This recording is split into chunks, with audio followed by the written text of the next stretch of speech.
Vince here from Baseball and Whatever. Do you like sports? Do you feel your current sporting news provider isn't giving you enough? If you answered yes to both of those, and I hope not out loud, go check out Belly Up Sports Network at bellyupsports.com. They have news articles and podcasts covering a wide variety of sports topics, from baseball to NASCAR.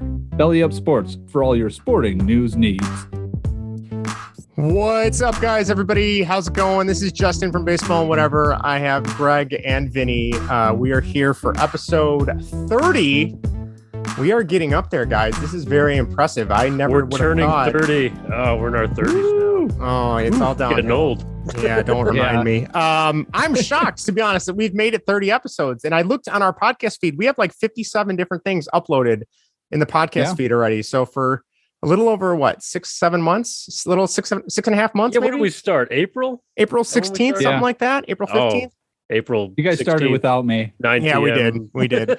That was a test run to see how bad it was going to go. And when it didn't go horrible, we figured, all right, now we can include Vinny.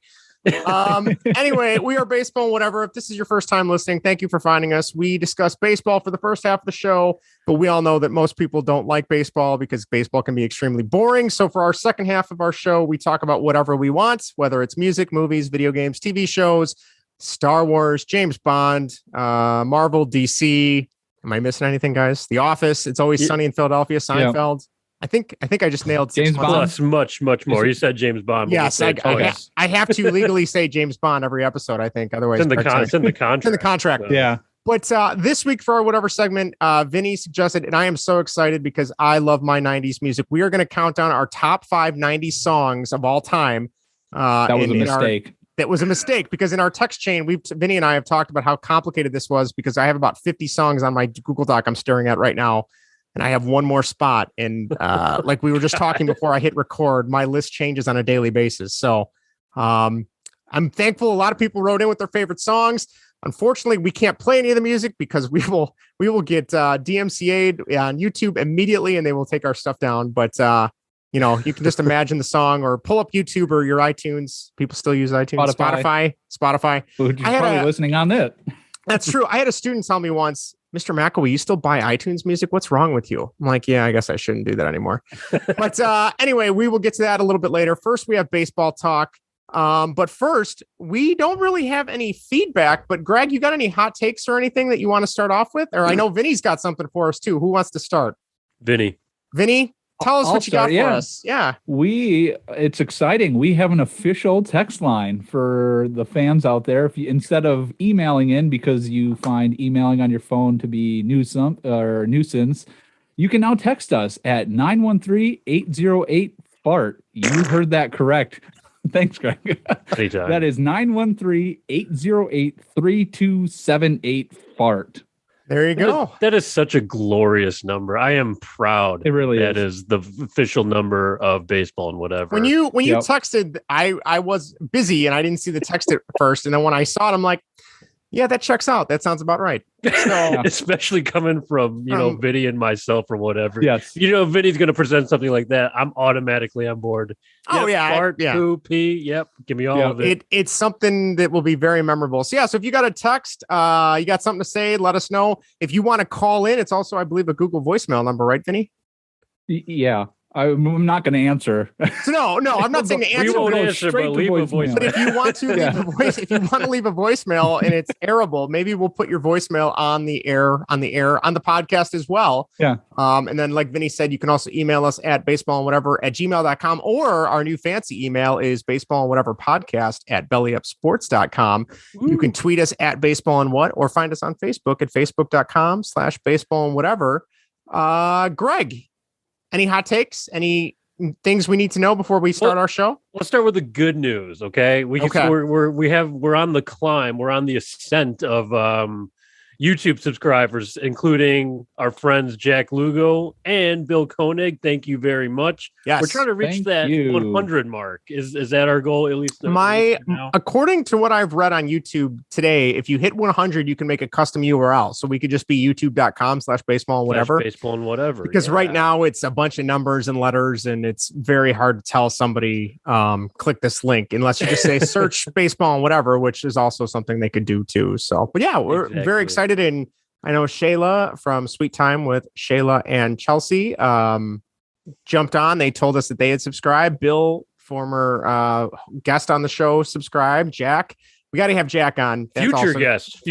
That's got to happen. We're working on some stuff. He's a very busy man too, so are we. Yes. But he's definitely coming on. A lot of good people trying to help us out, and we certainly appreciate it, so we can get to that 100 mark. So pass it on if you're listening to this.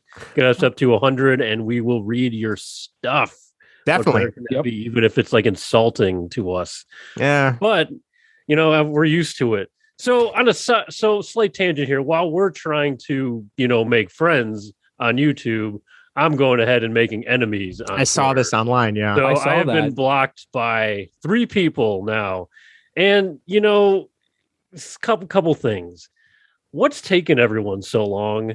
And number 2, like, it's not, if I thought I was going to get blocked on Twitter, it was going to be for baseball thoughts. Because a lot of them are shitty takes. Like I said before, baseball just brings out the absolute worst in me. Like, it just brings the ultimate dickhead, the boomer, evil. It does. It's the boomer, just mean, nasty son of a bitch out of me. I got blocked by 3 James Bond accounts, including a podcast I listened to. Not anymore. 4, yeah, exactly. 4. Like I felt like Ross in Friends. That's it. I'm listening to other podcasts.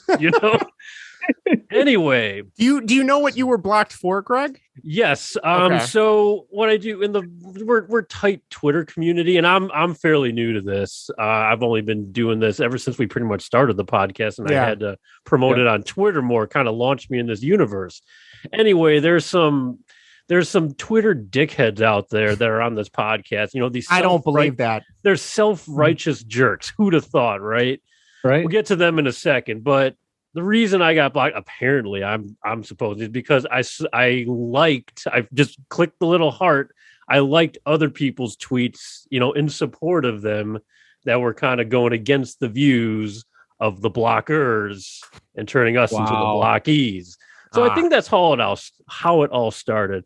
But I will say this too, and I'm gonna get a little dark here for a second. Oh, geez. Okay. There is, and I'm gonna get a little serious here.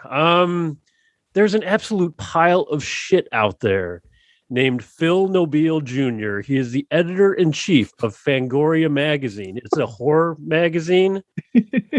He is a frequent guest on the James Bond and Friends podcast, the one that blocked me on Twitter, which is fine because they've been turning into a shitty podcast anyway. That's the one Bill was on. There's some heat being thrown here, yeah, and for good reason, because no one could keep up with our friend Bill Kona. He's awesome. Bill is the best. Yeah.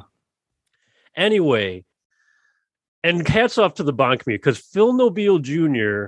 he got caught deleting tweets supporting domestic violence, making fun of domestic violence, having fun with it. Oh, screw that guy then. And pointing it towards, people who have kind of fun fan accounts in the Bond Twitter community, jokes related to domestic violence, all that kind of stuff. Way out of line, just total dickheadery of him. Anyway, what do the Bond fans do? They're all so sneaky and nerdy. Oh, screenshot the tweets right away. They're gone. Oh, not so fast, Phil. We repost him and everything, calling this guy out, and he's slowly, one by one, blocking everyone who has like a copy or something of those images, whatever, anyone who supports them.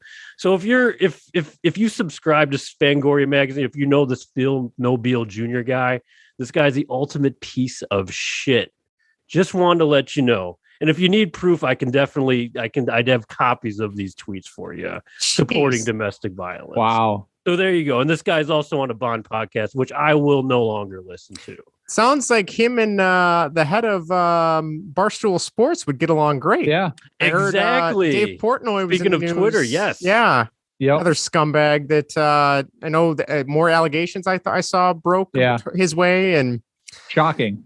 Yeah, didn't see that coming. I was not surprised. I think it was Vinnie or Greg had the tweet about also water is wet. That's a Vinnie. Me. That's a Vinnie. That's a Yep. I love going to that one. The less to do with the that's a go-to for him. The better.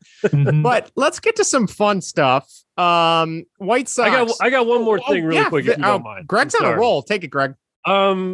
I don't know if you guys saw this. I retweeted it on Twitter, which I really should get off because it's turning into a toxic place. They're making a Donkey Kong movie. Supposedly, yeah. No. Make a Donkey Kong video game. I don't want a movie. I'm not going to go see it. I want the video game.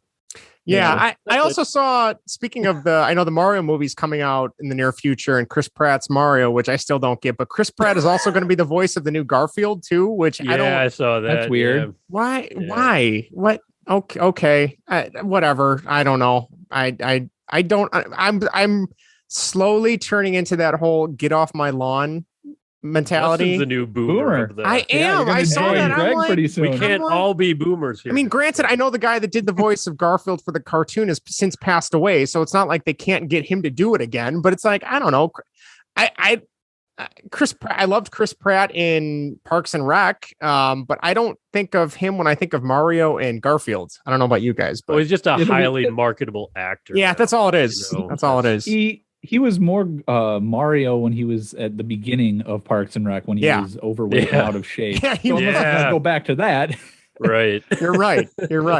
He was more relatable then, at least. For I think for all of us. Yes, having he had the dad bod without having the child at that point, so I can totally relate to that. So, speaking of which, I have to say, I was visiting my folks in Freeport this weekend, and we got burgers. They were absolutely fantastic. I gotta give a shout out to Mort's Bar and Grill. If any of our listeners are traveling and staying in Freeport, Illinois, stop out at Mort's Bar and Grill. Tell them Baseball and Whatever sent you.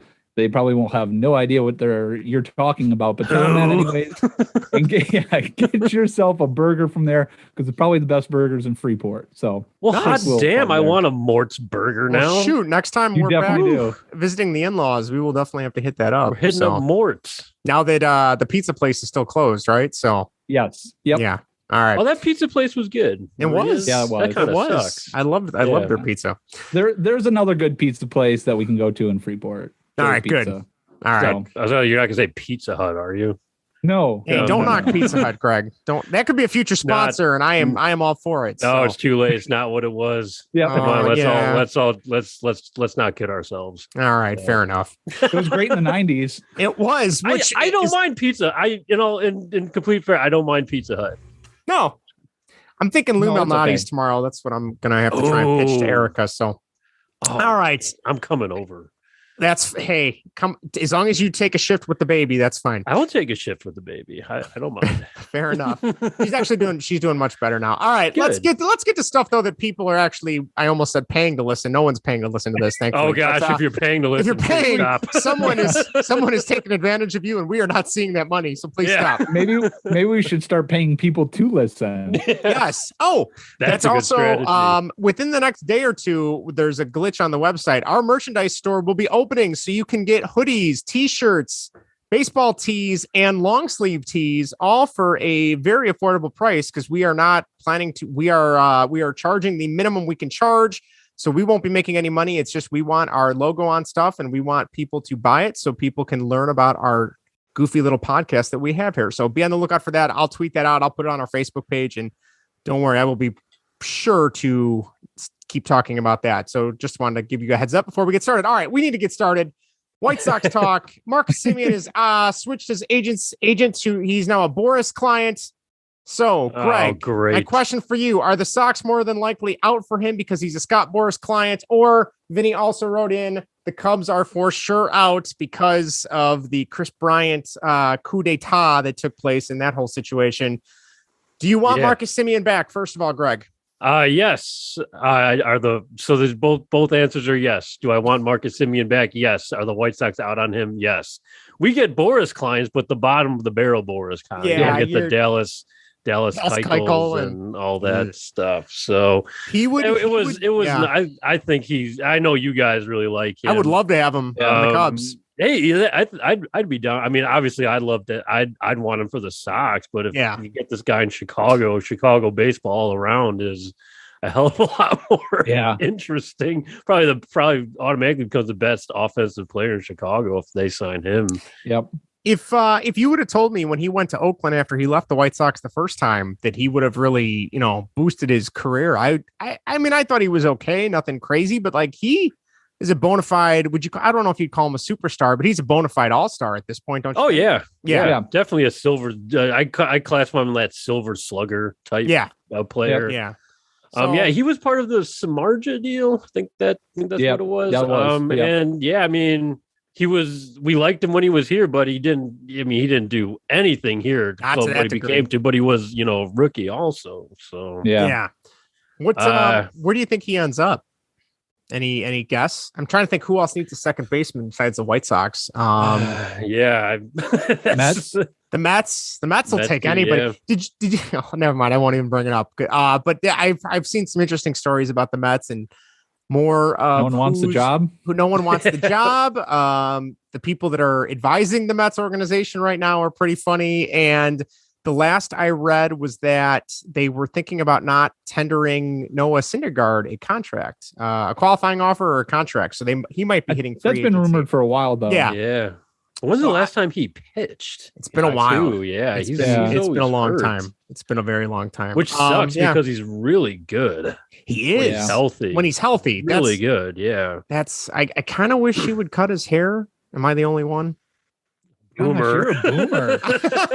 Jeez. I mean, personally, I don't care. You can do your hair however you want. Like me personally, I would not want long hair, but that's just me.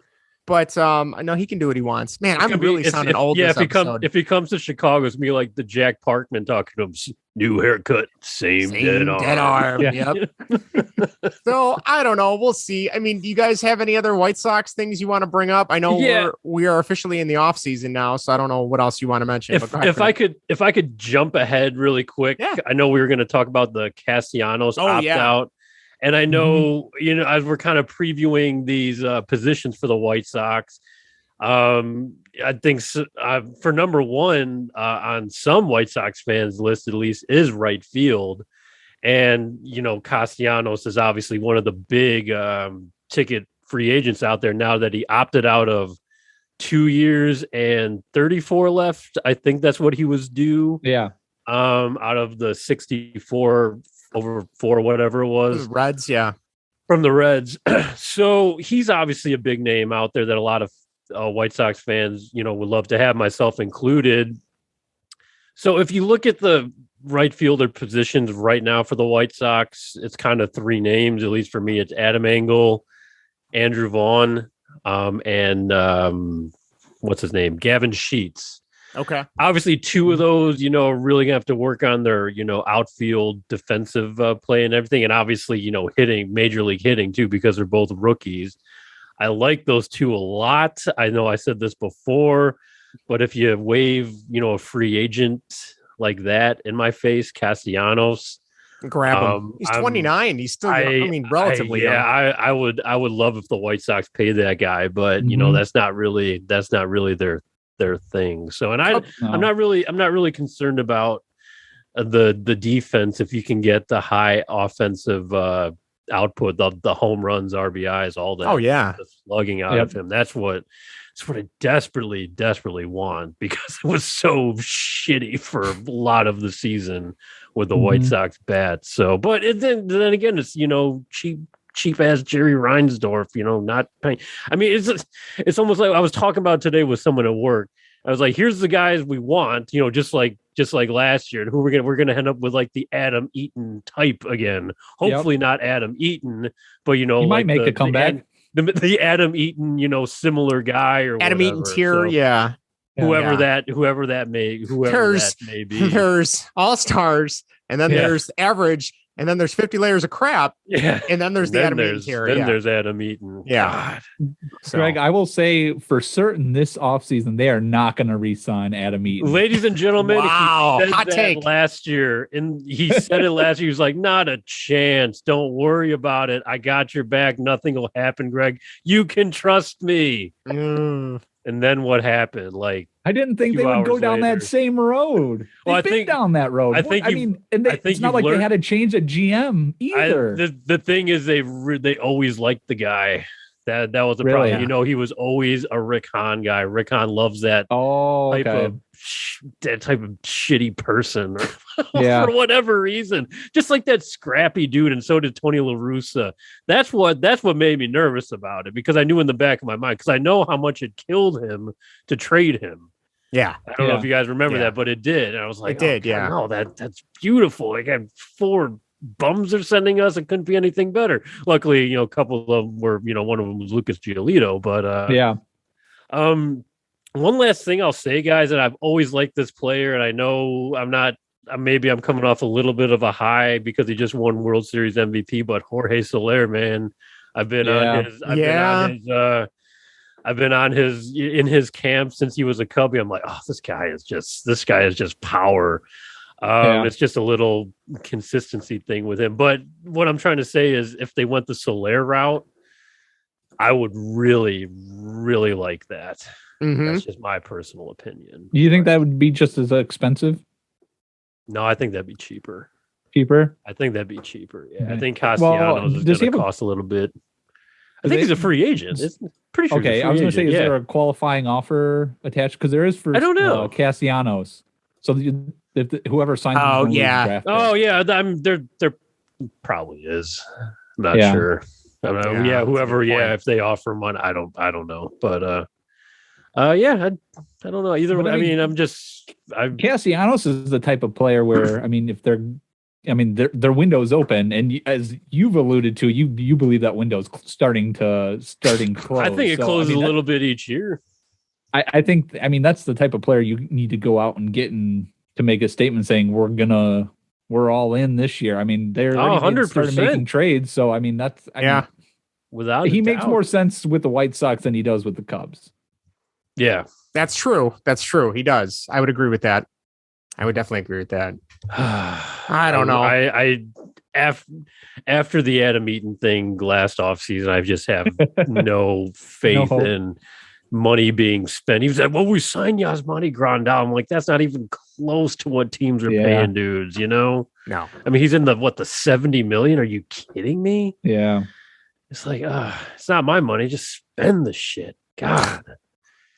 We'll see. That's my right field preview. But yeah, in-house options, and there's, like I said, there's meatballs out there too. They're like, we like Vaughn and Sheets, and there's a part of me who's like, yeah, I really like them too. But if you can get me like an established major league slugger, I'd love to have that even more. So I don't know. We'll see. It's probably going to be like Adam Eaton again. Yeah, it's going to be that. It's going to be that tier. He's coming back, folks. Yeah, you can't get rid of him. He's like a rash. He just keeps, you know, if you're not careful, it comes back. All right. On that note, we're going to switch gears to the Cubs. Vinny, I know you said that the A's were starting to slash payroll. So you wanted to talk some trade options with potentially the A's, or just in general? Tell us what you got. Just the A's and the Cubs. Okay.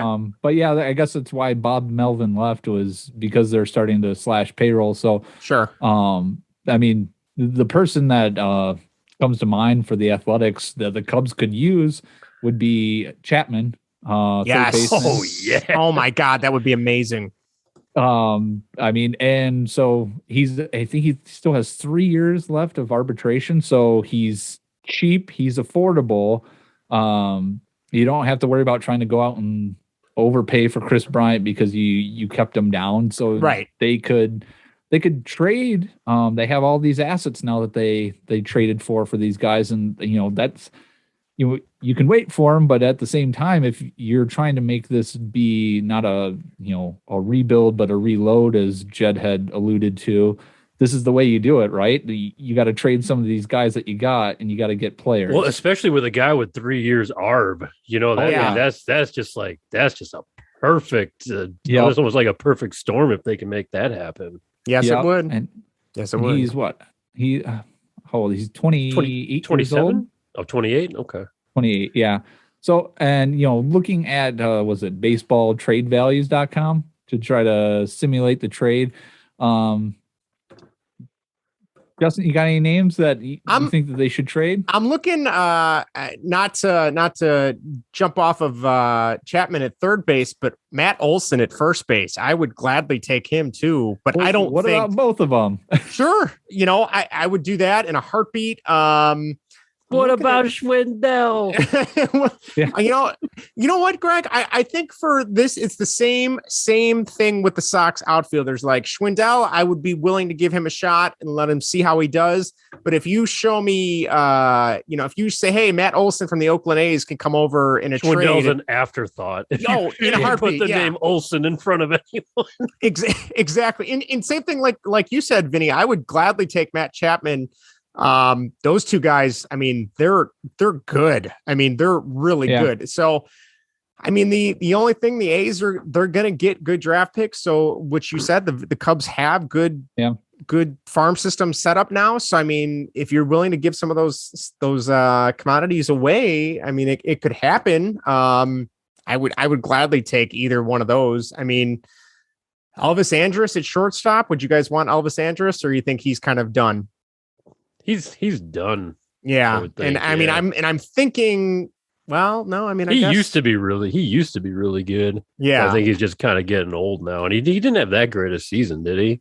Not great. And I did see that Andrew Chaffin declined his option. It was a mutual option with the team. The A's picked it up and he declined it. So Andrew Chaffin is now a free agent as well if they want to bring him back. I saw that. Yep. But yeah, I think I brought up last week that Mark Canha would be an interesting guy. The Cubs would kind of. I mean, he just kind of seems like that out. He's an outfielder. I know he's hit leadoff for the A's. I don't know if the Cubs would have him do it, but just kind of like that, middle of the road guy. He can do a little bit of everything. Yeah. So I don't know if that would be anything they'd be looking at. But Chapman, I mean, you can't really go from Chapman to Canha and be like, oh, well, what about Chapman? Yeah. Exactly. Exactly. Yeah. No, I mean, that's an exciting thought, though. And I feel like they've dealt with the A's in the past. I mean, so they're familiar with making deals with them. Yeah. Which, oh man, that didn't go so well. But they traded Tony Kemp for Alfonso Rivas. So done that too. So yeah. I don't think there's a way that they could get Chapman and Olson. Not both. Either or. Just looking at the trade value, both of those guys combined is like 69.4. And then looking, I'd put in four names just at the top of my head. I put in Miguel Amaya, Ed Howard, Frank Schwindel, and Patrick Wisdom. I figured you'd give them the major league players that are cheap. And that the trade value for the Cubs going back to the Athletics is 39.40. Okay, with those guys, so they would have to probably give up Brennan Davis in a deal to get those guys. He's their highest valued player right now at 46.3. Their next highest one is Nick Madrigal. So maybe I was going to say, what about if you flip Madrigal? I was just about to say that. Yeah, they could do that, but they still have to give up a lot. I mean, so I have not grown attached to Nick Madrigal yet, so I will not be upset. No, I was just starting to like him. Right? Yeah. It'll be interesting. Do they give up Miguel Amaya in a trade this offseason because he's a catcher? If they can sign Contreras to a long-term deal, that's a good point he too. Becomes expendable. Amaya hasn't played a full season. I don't know. He was hurt this year. I think he was the COVID last year, and I don't know. I don't think he had a full season in 19 either. So, at what point is he kind of like a lost cause and you try to trade him at his highest point? So right. It'll be interesting to see if the Cubs try to make a trade. I think it makes sense if the A's are trying to slash payroll. I might as well go after some of these guys if you're trying to, rebuild on the fly and reload. Have a shorter rebuild window, as Jed's alluded to. So, well, and I think it sends the right message to the fan base too, right? Like they've been alluding to this, like you said, Vinny. They've been alluding that we're gonna build the payroll back up and jump back in. And what better way to convince the fan base that you actually are telling the truth than trying to make a big move like this? But I mean, we'll see. I think there's a lot of potential there, not just for the Cubs, but for, I mean, there's a lot of different teams in the MLB that would love a chance at those two guys for sure. Yep. You know, so Yep. yeah, I don't know. It's going to be exciting. I mean, I saw the Cubs just poached another guy from the Rays front office too, I believe. I don't know who he was, but it's kind of nice to see them taking people from like really good organizations. Mhm. To maybe, you know, alleviate some of the negativity that their front office has had with guys like Jason McLeod, who couldn't tie his shoes if you asked him to, let alone draft. Had to wear a Velcro. But he knew Theo. He knew Theo. That's like literally the like when you're friends with somebody that's famous and you're just along for the ride and you win that lottery. Yep. And it's just like, all right, I'm gonna take this for as long as I can. And granted, he got paid a lot of money to literally do nothing in the front office. So all right, let's go around to Major League Baseball. I saw this. I don't know which one you guys posted this, but I literally saw this next story on Twitter and immediately ran to our outline to post it, and someone already beat me to it. So I saw the John Boy guys, who are a baseball website and podcast, right, Greg? Yes, quite often. They came up with, one of the guys from them tweeted something out saying that when the baseball pitchers wear their jackets on the base path when they have to run, it makes them look soft. So I figure we'll go around the horn here. Vinny, true or false? I want Greg's take. Oh, all right. I want to. Yeah. Greg's. I've never played baseball. I'll defer to Greg. All right. Really quick. Speaking of John Boy, shout out to former big leaguer Trevor Plouffe for predicting the World Series. Yeah, I saw that. I remember that. I was listening to that episode when he made that prediction, and then Really? when it kind of things started to play out, I was like, holy crap. I mean, it's kind of scary when he got, and then game 6 was like, good God. So when did he make the prediction? March 31st. Wow. Right before the season started, and he even tweeted it out. He said it on one of their episodes. Yeah. Too. I saw that floating on Twitter. I was like, holy cow. That's so I remember when that, and I remember when the Braves started falling apart, he was like, they gave him an out to change his prediction. And he's like, you know what? I'm gonna stick with it. You know, I'm gonna go down with the ship, and look how that paid off. Yeah, you know? I'm even like more George pissed if he changed it. Yeah, if he changed it originally, and then, or if he changed it mid-season, and then that still happened, I think that's got to be the worst feeling. Oh yeah, you can't come back from that. No. So anyway, pitchers. Greg, you pitched in junior college. You pitched in all the baseball time you've played, right? So like, what's your take on this as a pitcher? It never really bothers me. Right. I mean, yeah, but it does. It's not the greatest look, but as a guy who suffered through a lot of, arm pain and everything, there's a lot of things I would do to try and get the arm from tightening up. If it was a little bit colder outside, that is something you feel. So I would usually have the full zip hoodie if I was in the dugout or something. I would just kind of one arm it or whatever just to keep it warm. But if I was on the base pass and I wasn't pitching or whatever, I was like, no, I'm not wearing the jacket. But they've been doing that a while. I've actually never until he said that, I never really gave it much thought. Yeah. I was just like, you know what? It makes, I mean, to me it makes sense. Like, keeps I don't know warm. I don't know what I don't if it makes it whatever, but I mean, it does. You don't want it tightening up because it will. Then it just kind of really throws you off. So, yeah. I mean, that's my take. I mean, sure. I mean, yeah, I can see. It's like, okay, yeah, he's wearing the jacket, ha ha ha. But it's been going on for so long. I'm surprised they're just saying something now. To be perfectly honest, so watching games as a kid and on ESPN, and they would, they'd run when they were batting.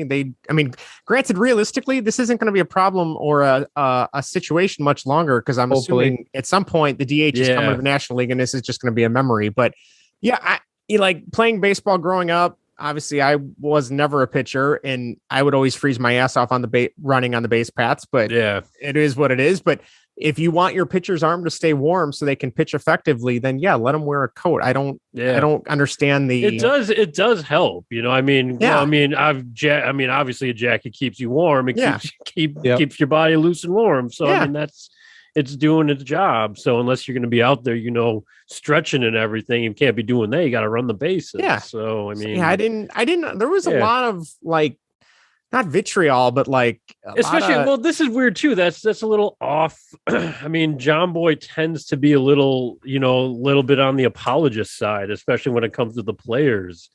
A lot of, I don't want to say making excuses for, but it can kind of veer towards that way, at least with some of their takes. So I'm surprised that they even kind of went that direction. So that's just me. So I don't know what you guys see. Vinny, what about you? I never gave it a thought. I mean, I thought my rational thinking was, oh yeah, it keeps their shoulder warm. They want to keep it warm. So who cares if they're wearing a jacket and what they look like, especially for pitchers, they're creatures of habit. If they think in their mind that it's keeping their, that's shoulder all that matters. loose and warm. That's all that really matters. Right. And really, who cares what they look like? Again, it doesn't matter to me. I never gave it a thought. And I was kind of shocked when I saw how much back and forth that was going on Twitter about that. It was just kind of like uproar for uproar's sake, right? Like it's just a weird thing that kind of spiraled out on Twitter. So I'll tell you, I'll kind of turn this 90 degrees a little bit. When I see, what makes me mad is when pitchers walk up to the plate and just stand there. They don't even bother to put on a batting stance. I'm just like, all right, it's time for universal DH. Yeah. Because I can't see that boobery up there at the plate, He's like putting, obviously don't get yourself hurt, but, just standing there looking like a fool. I'm like, you can probably put in a little more effort than that. So I know some of them are told to do that. Yeah. But still, it's like some fucking bad. Like like that just reminds me of as a kid watching Cubs games on like WGN, and my dad would be in the room watching, and one of the Cubs pitchers who was probably awful at the time, would come up to bat, and they would just be standing there like this, and it was almost like that Happy Gilmore line. Look how he's standing. Like come on, like at least make it look like they're gonna swing. You know what I mean? So that was great. I would agree. That would piss me off more than just wearing the jacket to keep your arm warm. I'm pretty sure former Cubby Antonio Alfonseca would put in some at bat if he if he stepped up to the plate. Yes, so that extra finger he had would also help out. So never got a chance to see his hand with 6 fingers. That always interested me. There's been some reports. I think today or tomorrow there's going to be a press conference. Catcher Buster Posey of the San Francisco Giants is retiring. The only San Francisco Giant to be a part of all 3 World Series teams in 2010, 2012, and 2014. All-Star, I'd say first, second ballot Hall of Famer. What do you guys think? Probably first.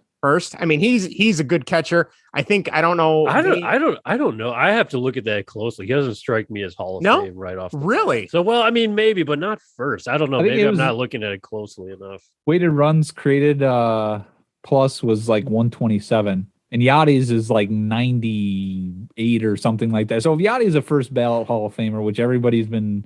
Vinny, be careful. The people from St. Louis are going to come with pitchforks if you say anything. Are they looking at weighted runs created, though? I mean, I hope they probably are. Not. Probably not. Are they still like really, or is it still, look at the batting average, So, or even like that jerk that was on the score. What's his name? Teddy Greenstein. He's like, I just kind of vote for whoever. Well, yeah, that's something that drives me nuts is these guys or guys, girls, whoever that have these baseball writing credentials and they get votes on the Hall of Fame, but they then haven't covered baseball in like 5, 10, 15 years.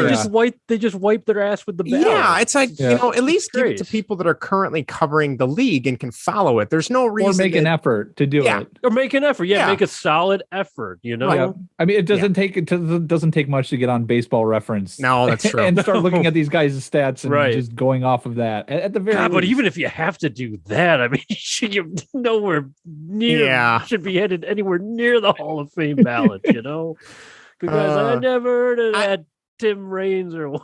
Oh God, that was just a crime that it took him that long to get in. But speaking of Tim Raines, episode 30, number 30, Tim Raines. I was going to say we didn't do that. No, we didn't. We didn't. Got any more 30s? I got no 30s. For the White Sox, I got a lot. For the White Sox, I got Maglio. Oh yeah. Tim Raines. Yep. Alejandro De Aza. That's maybe a guy. I remember him on my list. David Robertson from the Yankees when he was here. That's right. Oh God, Nick Swisher was 30. Yeah. I think that's it. I can't even think of any other 30 for the Cubs. For the Cubs, I remember Ted Lilly. Oh was yeah, 30, yeah. Matt Clement was also 30. That's I don't right. know who else. Two good pitchers for the Cubs. That's all I have. That's all that's coming to mind for Alec 30. Mills. Alec Mills right now. Mike Olds, Travis Wood, and famed White Sox boob Steve Stone. Steve Stone with the Cubs was 30. So was Darren Jackson, wasn't he? Yeah, with the Cubs. For the Sox, I have Jake Berger, Nicky Delmonico. You said Nick Swisher, Maglio Ordonez, Tim Raines, and then Cubs. Was it shortstop at the time when he traded to the White Sox? Don Kessinger. Oh, okay. He was 30. All right. And then for the Bears, do you guys have 30s? I got nothing. No, Mike Brown wasn't 30, was he? Yes, he was. He was. Oh, okay. Yes. And then Benny Cunningham. Yep. That was about the only other okay. It was like, was Mike Brown 30 or 31? I couldn't remember. So was it no Nathan notable Basher Bulls? Okay. And then Hawks, Justin? I was going to say Eddie Belfour, but he was 20 as a Hawk, and then he changed, or was he at 30 as a Hawk and changed it to 20? I don't remember now. I don't know. What else we got for me? Okay. Malcolm Subban, Cam Ward, and Ray Emery. Ooh. Oh, man. Wow. Okay. I'll take Ray Emery. Rest in peace. I'll take him over the other two any day. That's for sure. All right. What was that second guy you said, Vinny? Cam Ward? Ward. Didn't he have a couple good he was games with excellent with the Hurricanes for like 10 years. He won a Stanley Cup with them, and then the Hawks did the whole let's get people past their prime. Which that's a whole thing. Yeah. Real quick, I thought this was funny. I don't know if you guys remember earlier in the season, there was a fight between Francisco Lindor and what's his name? McNeil. Is it Josh McNeil? Jeff McNeil. Jeff McNeil. Thank you. On the Mets. And the story broke that they were fighting about seeing a rat or a raccoon in the dugout of the Mets game. Well, really? Apparently the New York Post did some digging, and it turned out Lindor was talking to McNeil because he didn't like that McNeil wasn't taking the shift seriously during the defensive alignments of the game. And they went in the clubhouse hallway, and Lindor grabbed him by the throat. And that's why they started fighting. It had nothing to do with rats and raccoons. So interesting. Just thought that was interesting. I tell you, the Mets are like a soap opera. I really, when Jack comes on, we just need to talk about the 86 Mets and just these, I don't want to call it a circus because they do have some good players and things. Their owner is definitely a wild card. But yeah, I'd love drama. There's some drama. There's some drama, which definitely makes baseball more fun when you're not a fan of that team anyway. Yeah. From an outsider's perspective, this is great. I'm loving it whenever I see the Mets pop up. So absolutely. The other thing before we move on is the Braves won the World Series. Obviously, we got to mention that being a baseball podcast. I was happy. I'm glad the Astros did not win. I saw a great tweet. I can't remember who tweeted it out, but it said the Astros continue to not have won a World Series after visiting, was it 3 times, and just completely glossing over the whole the World Series victory that they had because of the cheating and all that. So you guys have any takeaways from the series? Did you watch a lot of it? Anything major that comes to mind? I watched it, but it wasn't fun. No, it wasn't. Just kind of, games are over before, Yeah, I was happy to see Freddie Freeman win. I like him. Yeah. Ozzy Albies. That home run that Soler hit in that last game. That was insane. Oh, insane. Man. So the Braves were a much more fun team, especially the same old sort of the underdogs, and that they had the worst record entering the postseason of all the teams, didn't they? So it's kind of. I mean, I was actually going back to Jack Lugo before. I was asking, so Jack, him being a Mets fan and him absolutely despising the Astros, but there's also the Mets Braves thing. So Jack, any interest in the World Series here? He's like, no. Who do you want to win? Nobody, So I was like, I can't blame you. So, no, not at all. Can't. But he says a lot of the Mets fans that he's friends with would not cave and root for the Braves. Oh no, he said, I take that back. No, he said some were turning the page and rooting for the Braves, because of the hatred Same for the division, Astros, and he even Yeah. said that's a little bold for a Mets fan. I'm like, that is kind of weird. That's like, Vinny and Justin rooting for the Cardinals. That'd be like a Cardinals. Whoa. Astros, Yeah, I don't know how Astros I World feel. Series. Yeah. I think I would just turn the TV off. I don't think I could watch it. Yeah. Right, exactly. It's like you can't. If it's fine to say no, I don't want anyone to win. Versus, Yeah, I really exactly. hate the Astros. I want the Cardinals. I'm like, you guys, what's the matter with you? Yeah, I mean, no. I'm quite concerned for your health. So Yep. Thank you. that was that. I don't know if you had anything on the World Series, Vinny. Nope. No. Just wasn't a great one. Yeah, outside of that home run by Soler, Yeah. which was awesome. Yeah, a Which, couple really nice plays during it. Yeah, the one thing that kind of caught me off guard was just that there was actual bullpen games in the World Series. Like that really kind of rubbed me the wrong way. I don't know about you guys. Again, going back to this get off my lawn, but it's like that's what they do now in the playoffs. Yeah, I guess A pitcher starts struggling, they pull him right away and go. Yeah. I think now it's just like I think we're going to see just all bullpen games. It's going to happen a lot more. Yeah, like it's pretty sure going to be there's going to be like a second inning guy. Yeah, they're going to come up with some name for like the number 2 or whatever. Well, it's shit just coming in. It's the second funny inning or whatever because they're when I'm going to take a nap or something because I'm an old man, I usually will go on YouTube and I found a couple people on YouTube that upload all these old baseball games to watch, a lot of Cubs games anyway. So I was watching a game today actually from 1990, and I think it was Jim Bullinger might have been pitching or Frank Castillo, who doesn't matter. They were just average, mediocre Cubs pitchers. And they're like, he's expected to go 7 or 8 innings. I'm like, how is the 4th or 5th starter expected to go 7 or 8 innings nowadays?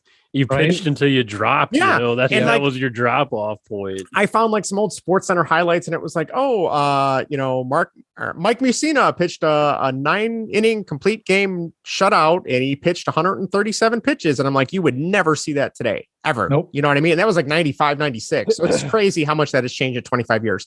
All right. Bears 1-minute review. You guys got anything on the Bears? Nah. Nope. They suck. Defense is awful. Can't tackle anybody. I think it's funny that Justin the game Fields that looked a little bit better. The game that Justin Fields looked arguably the best of his career, Matt Nagy was not allowed in the stadium. Yes. Dude, how about that run by Justin Fields that was where incredible. He escaped the defenders and rushed for the broken play. Like, you've never seen anything like that. No, nope. Not by a Bears quarterback. Especially you got a quarterback even escaping pressure like that. You Right. know, it's like no, they're just dead meat. Yeah. Yeah. Yeah. Hung out to dry. I mean, it was still like blown everything, but you know, he was able to take the reins and do something himself. So instead of some BS Nagy bullshit that he would design, it's like, well, if this happens, do this instead, get sacked, at the 50-yard line or something. Like, I'm just imagining Matt Nagy being Professor Frink from The Simpsons now. Yeah. But being horrible at his job. I should probably he has that kind of Pennsylvania accent or something. Oh, Matt Nagy, yeah. No, we got a little bit of however the fuck. He's a boob. Yeah, I would agree. Vinny, Bears Steelers on Monday Night Football, Sunday Night Football. I don't know what it is this week. It's Monday night. Monday. I saw that the Manning brothers are taking this week off. Their show will not be on ESPN this week. Shocking. Didn't see that coming. So nothing to see here, folks. Yeah. I'm gonna go with Steelers. How about you, Vinny? Yeah. That's all you can really say is yeah. Yeah, I don't. Man, if the defense showed up at that game last week, they probably would have would have win. Yeah, but then again, Nagy's back, and so I'm gonna say Steelers. Okay, Greg, Steelers. I'll say Bears. Wow, just go down with the ship. Okay, George. I was gonna say I'm going down with the ship. You're playing the violin on the Titanic right now. Exactly, when they start playing the sad music. Yeah. So we're like, oh, you really got to make this work. Thanks, jerks. So were there any other major trades at the end of the trade deadline? I kind of stopped paying attention. Von Miller, I saw got traded. I saw Von Miller and then the dude from Pittsburgh to the Chiefs. Was that right, or was that the other way around? The defense. I don't know, honestly. I think it went to the Chiefs. It went to the Chiefs. He went to the Chiefs. I think he was from. I forget the guy's name. I didn't know if there was anything else. It wasn't anybody big. Okay. No, to be honest, I kind of checked to see if they were going to trade Andy Dalton or Nick Foles to New Orleans now that Jameis Winston's hurt. And once I saw they didn't do that, I'm like, whatever. It doesn't matter. So, gotcha. All right. Vinny, you are going to try and cheer me up about the Blackhawks, correct? Yeah. All right. What do you got for me? All right. You were very depressed last week. Yes. You were saying that you're not going to, it's going to be hard to root for the Blackhawks organization. And I don't know if you saw Brent Sopel's. Yes, I did. Tweet. I saw that too. Yeah. It did make me feel better. Make you feel a little bit better because the Wirtz family, to his knowledge, didn't know anything about it during the time. So, okay, that they're essentially the organization. They own the team. And two, they did this independent investigation. They didn't have to do an independent one. That's true. And they also could have squashed this damning evidence immediately. And they didn't. They let it was all out there for everybody to read how horrible it is. And you have to look at also who was in charge at the time. McDonough. Those people aren't there all anymore. They're all gone. Outside of Taze and Kane, who are they're on their way out within the next year or two. And so really you can kind of, I think time heals everything. Yeah. For any Blackhawks fans listening, I think this was disgusting, and it kind of puts a big black cloud over the championship runs. Mm-hmm. With the people that were in charge. But I think you can move forward, and you should be able to get to a spot to where you can start rooting for this team and this young group of players that are on ice. I think you nailed it, Vinny. I think at this point, reading Brent Sopel's tweet, because I really liked him, and I thought the way he handled it and the way he talked about what he did, and how the Wirtz family didn't really know. It made me feel better about the situation. Granted, you can't feel like completely better just because of what actually took place, but I thought it was very interesting how quickly Taves and Kane changed their tune because they got, smashed by everybody for the way that they talked. Which what was their damage control like? What did they? They just came out and they said, we know that granted some of the people that were named in this report maybe were good to us, but clearly they were not good people to Kyle Beach, and they kind of walked it back. So I give them credit. Honestly, that's just PR grabbing them and being like, what the hell did you say that for? Get over here right now. Give them the old Tony La Russa, come here. Yeah. So are Taves and Kane like, am I going to go out and wear my Kane and Taves jersey right now? No, I'm kind of, I wouldn't say I'm done with them, but I definitely have a different perspective on those two. And this gets into the whole, how much credit do you want to give athletes for being role models and that kind of bullshit, which we're not going to we don't have to get into, but I think you're right. The team they have now had nothing to do with this. They're not they're not there. I love Alex DeBrincat. I think he's a great player, a great guy. Jeremy Colleton is still a complete moron. He needs to go. They've won one game in 10 games now. We haven't forgotten about you, Colleton. You can't hide behind. Is it his fault though? He's given the players the clipboard to drop the plays. He gave the players the clipboard, and then he immediately said, "Oh, we do that all the time." I'm like, "No, I don't think you do, because it would have been caught by the cameras a lot sooner than this season."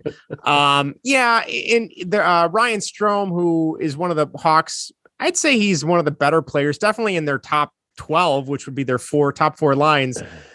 Colleton keeps scratching him, won't let him play, and instead he's playing a lot of fourth line grinder type guys throughout the entire lineup. And you're having trouble scoring and winning. Putting those guys in isn't going to help you. So I don't know what he's doing. Unfortunately, I don't see them making a move until the interim GM is gone and they have a real full-time GM, which I would imagine that's not going to be until the end of the season. So whatever. I'll be honest. I watched a couple games and I'm like, whatever, I've been following the Maple Leafs a lot more this season anyway, just because, they're having a rough go lately too. But I feel better about the situation. It's still awful, but like you said, Vinny, thankfully everyone who knew and had something to do with it is out, and we'll go from there. They're not making the playoffs. You can't make the playoffs in the first month, but you can definitely lose and not make the playoffs in the first month. So, All right, so let's move on to our top 90 songs. We got a ton of fun feedback from people that wrote in on Twitter and Facebook and email. We also have our top 5 list, which I'll be honest, I'm looking at my list right now. I still don't know what I'm going to put in for number 5 as I scroll through the list of like 25 songs. I still haven't picked. I was going to say, I'm looking at some of our submissions here. I'm like, oh God, how did that not make my exactly? My list? So, yeah. So I gotta stick to my stuff right here. So Greg, I will turn it over to you. Do you want to just explain what the goal is here tonight? And then you can start it off. Vinny can start it off. Don't start me because I don't know what my number 5 is right now. So starting off tonight with 90s music will be Justin. This is wonderful. Okay, so I think you guys will agree with me. We talked about this before. We want to do a lot of 90s music on this podcast because that's where music was. I'll be honest today, guys. Music, these artists nowadays, I'm sure they, you know what? No, they stink. It stinks. Their credit. They're there's garbage. A couple bands. AJR. I really like AJR. Do you guys know who AJR is? No. Okay, check them out. You might like them. I really like Foster the People. I don't know if you guys know who they are. Okay, but other than that, yeah, I don't really like a lot of today's music. When I speak on I'm talking about like what you hear on the mix or B90, screw that. B90. I like Q101 still. They play the good stuff, but is it still Q101 though? It's KQX 101. Yeah, but it's still the same type. Yeah, same type of same playlist. Yep. I do like since we're doing 90s music, shout out to Pop Rocks on Sirius XM. Good, they got a good station. Yeah, that is Lithium too. Yes, that is a lot. That's what 34. Yeah, that's alt 90s alt rock. Yeah, really good station. So anyway, we're doing a lot of night. It's going to be one of these subjects like that we return to eventually, just like we promised with every other subject we do. It's like we will come back to it, I promise. But so 90s music. So we're doing top 5 with no criteria tonight. This is dumb. This is stupid. Like, well, actually, you know what? This is fun because I do like this because. This is like I compared this to like my Bond movie rankings before because it's always changing like every 5 minutes. Like, well, I like The Spy Who Loved Me more than Casino Royale, but I love Skyfall even more. You know, all that kind of shit. Yeah. So as we establish some criteria in future episodes, you know, we can kind of see where we're at that time. Say if we do female artists or if we do a certain date or you know, select albums, even if we do a random album or something, just whatever we can do. Yeah. But I think even tonight is a good starting point just to kind of get a taste of what we like to listen to. We're big 90s music fans. Really, I have no idea what you guys are going to say. I know you two were back and forth like, oh, I've got like 50 songs. I'm like, these guys, I'm 64. Just thinking to myself, these guys are good. Oh, good Lord. 64. Andre Rienzo. Okay, you know, I'm just going to throw this out here for March Madness. 90s music March Madness podcast tournament. So we'll each come up with like each division, division. Yeah. And then we'll have all right. Anyway, sorry, I didn't mean to interrupt. A guest division. No, that's I love it. What was I going to say? Oh shit, I'm getting old. So you know what? Let's just get a taste. I'm really excited what you guys are going to say. I know you guys had a ton. Vinny, you had 64. Justin, you had what 50 something. Yeah.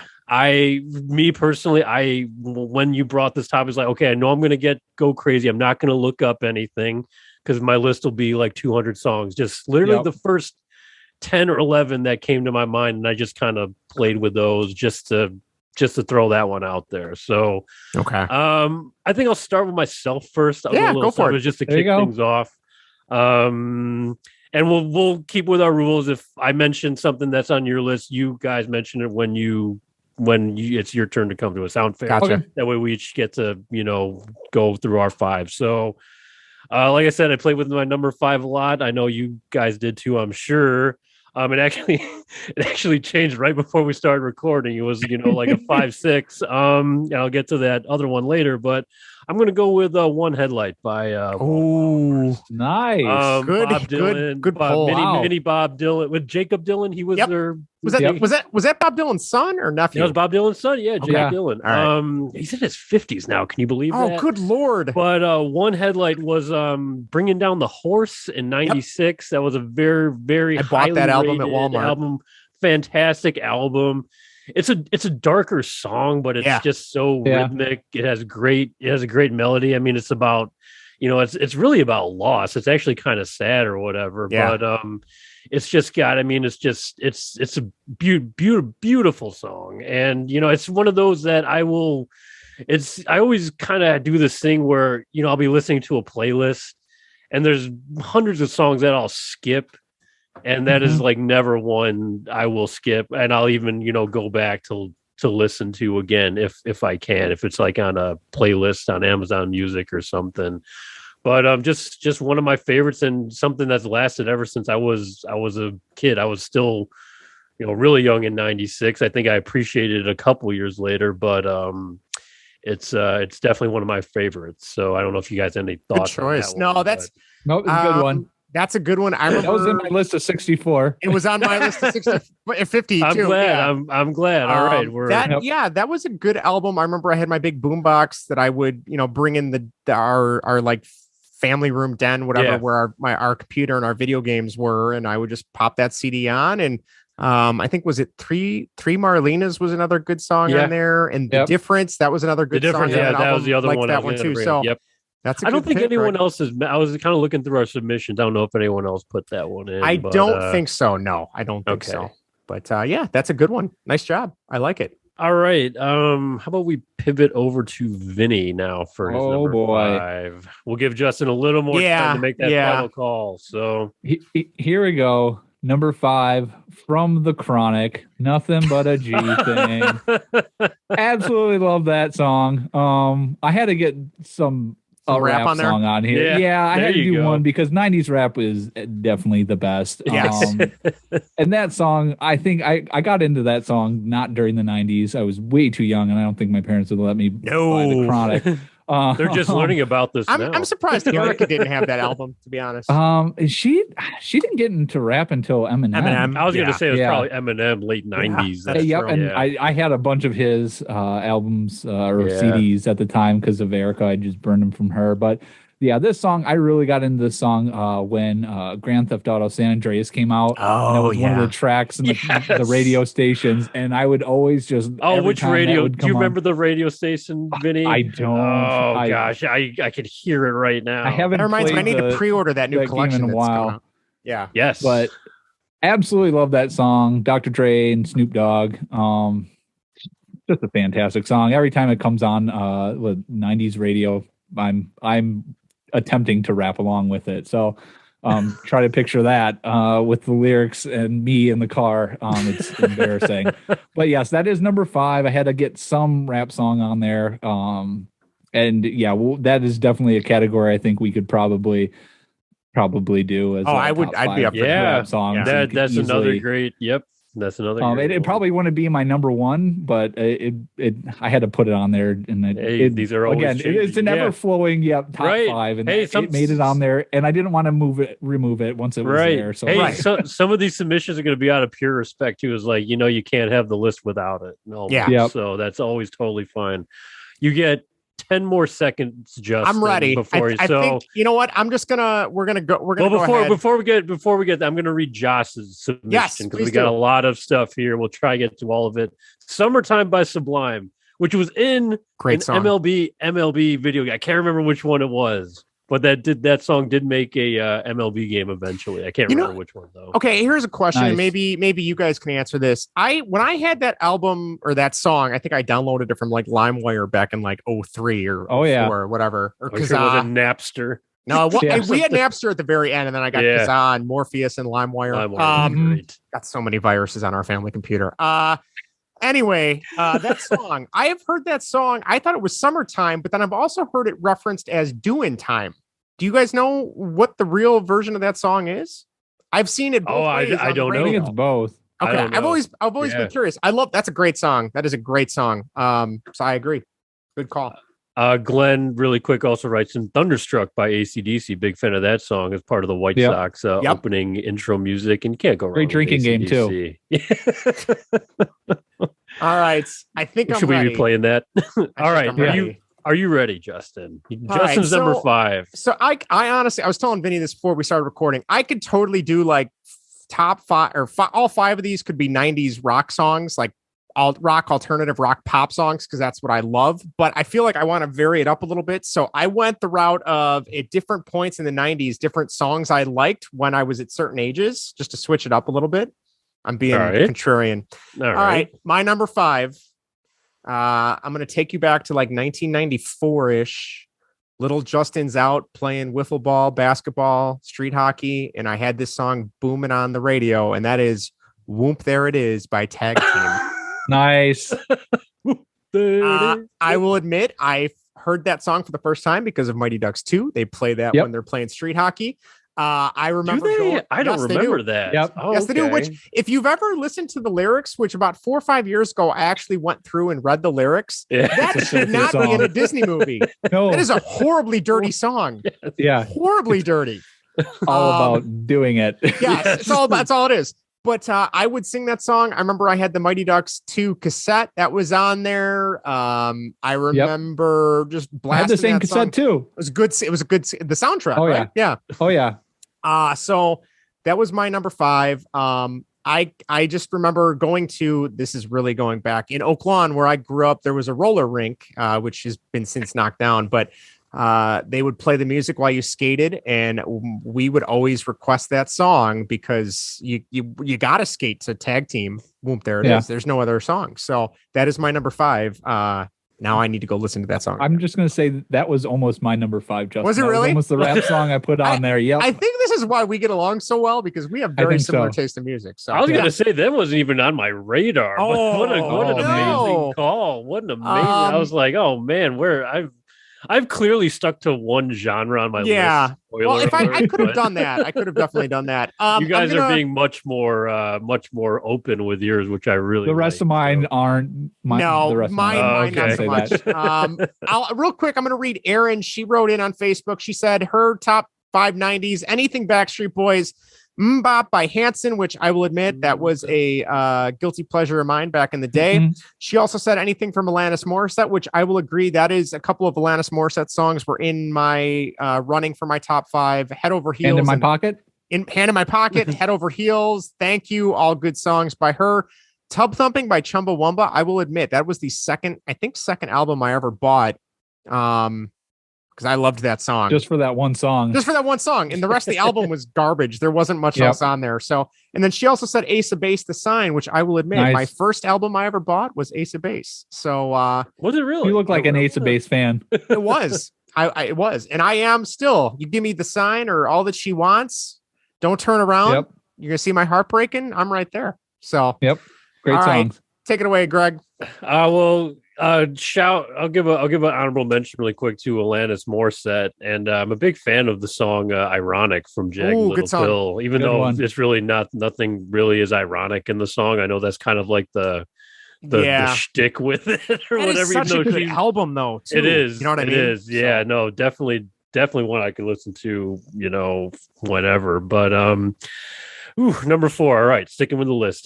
This is a song that played a lot during baseball practices and Little League, playing on the field, taking infield, batting practice, had that boom box going in the background. That would be Third Eye Blind, Semi-Charmed Life. Good song. Kind of like a descent into drug use or whatever. Which I very much learned later in life. Right? Like, oh yeah, that's like those songs where you look at the lyrics, you're like, oh, that's it's about doing crystal meth. Yes, exactly. Especially with like such a fun beat to it, Yeah. This is dating me. I don't know if you guys remember on MTV, there was a show called Say What Karaoke where they would just put the lyrics down at the bottom of the music video so you could sing along or read along. Mm-hmm. And they would always cut part of the lyrics out. And I'm like, oh, they must have said a bad word. Yeah. I was like in 5th grade. And then when I realized it's because they're referencing doing bumps of crystal meth, I'm like, oh, and it took me a few years to figure out what the heck that even means, thankfully, because I didn't know any of that. But totally a great song though. Well, I learned later too that when they played the radio edits, on the radio, they would intentionally fade out crystal meth instead of just kind of gap and just more fade, bubbly, and then you just kind of go like it would just play on because it's just that one part of the song. Yeah. And the lyrics kind of tell the rest of the story. But what were you gonna say, Vinny? I was gonna say that was a promo song for a Winnie the Pooh movie. Was it really? It was like What? Tigger's movie or something like that. Yeah, they had that as the Oh my promo. God. And that was what I was in college at Western at the time, my junior year. So that wasn't like too long ago, but you probably could find it unless they probably were smart enough to take it down, but they were also stupid enough to put it in there to begin with. But yeah, that was like a promo for I think the Tigger movie at the time, and that song was playing. You know what, Vinny? Now that you said that, that reminds me of watching Channel 11 PBS growing up and watching a lot of like Arthur and all that stuff.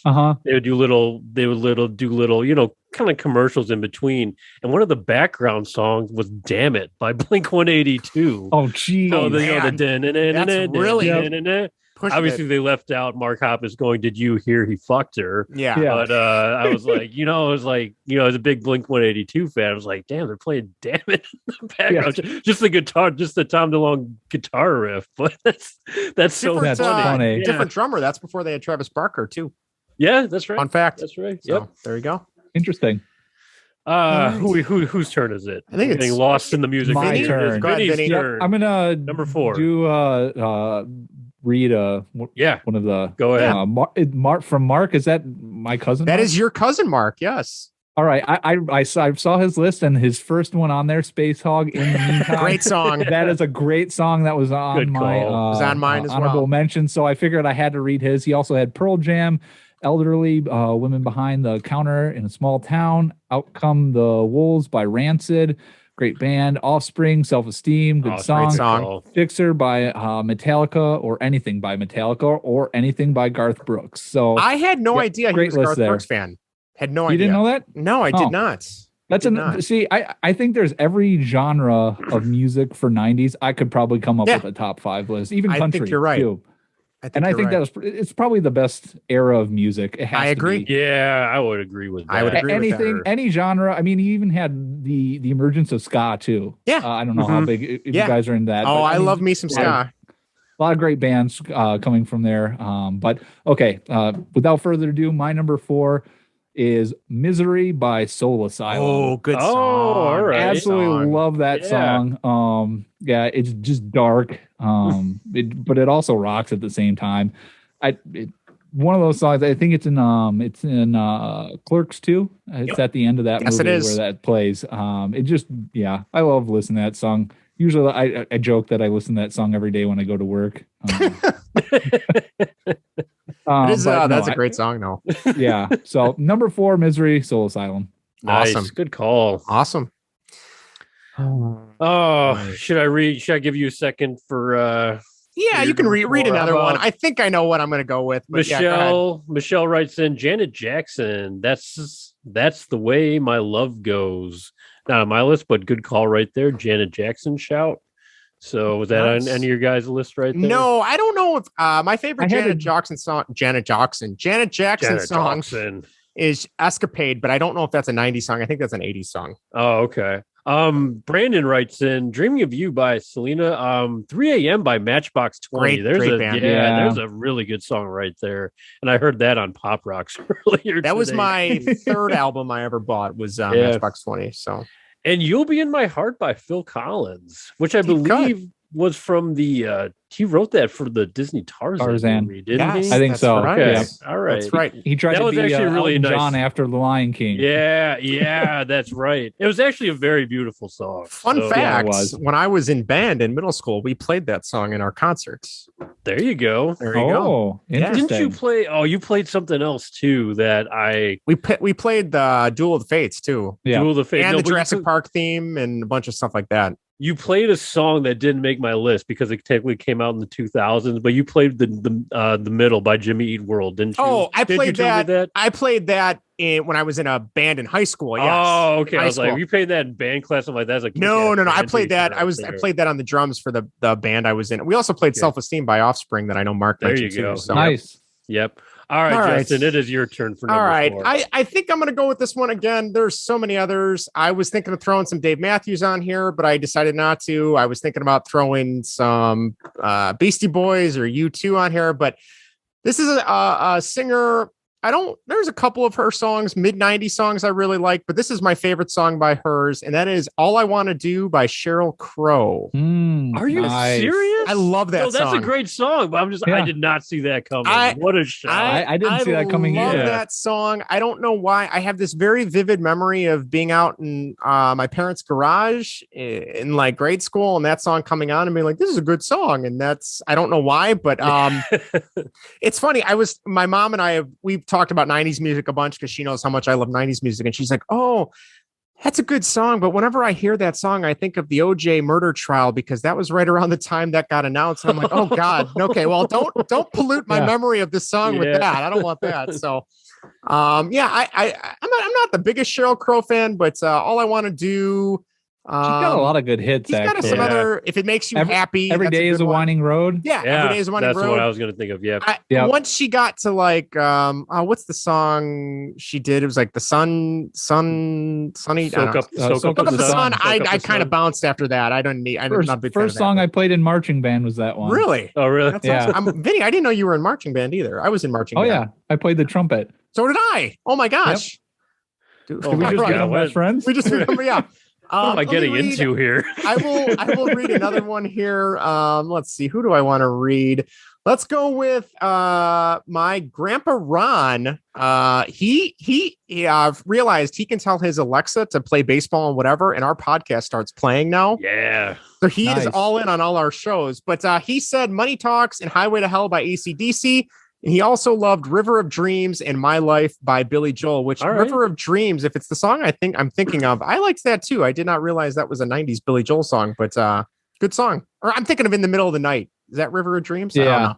Okay. No, that's not. Different song. That's the song I'm thinking of. I think. Okay. But yeah, so there you go. There's another one down. Greg, go ahead. You can take it away. Really quick comment on Sheryl Crow. She also sang the theme song for Tomorrow Never Dies. Did she really? And they wanted to bring her in because she was, the hot singer at the time, but the song was just terrible. Oh, really? It's one of the worst Bond songs in my opinion. That's a bummer. A lot of people do like it, but okay.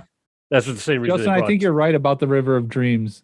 Is it the same one? Same song? I think so. Yeah. Okay. Oh. Yeah. In a valley so deep, something. Yeah. I don't know. That's a good song. I do like that song. It's a good song. All right. Sean wrote in anything Smash Mouth. There we go. That's the one I saw. Good. And I had that on my top 50 too. Smash Mouth, Walking on the Sun, he labeled specifically. Do we know Sean? Yes, Sean is one of our good friends. He's a good guy. So no, Sean, Smash Mouth is good. I don't know if you guys heard this. They just fired their lead singer because apparently at one of their last concerts, he's the big guy, right? He's the bigger guy. Yeah, he was like spouting off some weird bullshit, and then at one point I thought I read that like he tried to do like a Nazi salute or something on stage, and so they fired him. And the guy that is trying to audition to be their lead singer is the former lead singer of Eve Six. Do you guys remember Eve Six? Yeah, I remember. He is trying to be the lead singer of Smash Mouth now. So I was like, oh, that'd be kind of cool. I'd be did they have similar voices? I can't remember. No, I don't think they did. I don't remember Eve Six. They have that kind of song. I only know about 3 Eve Six songs, and they do not sound like Smash Mouth. I thought I was going to be like the Filipino guy from Journey who can do Steve. I saw that guy in concert. He is incredible. He's like dead. Wow, he is really good. When I saw Journey in concert, yeah. So, all man. Okay, should I get to my number 3? What's right your number here? 3? Yep. This one is underwhelming for many. Even the guy who wrote the song said he didn't really care for it that much. But I'm gonna mention it anyway because it was the cake cutting song at my wedding. It's also my favorite Foo Fighters song.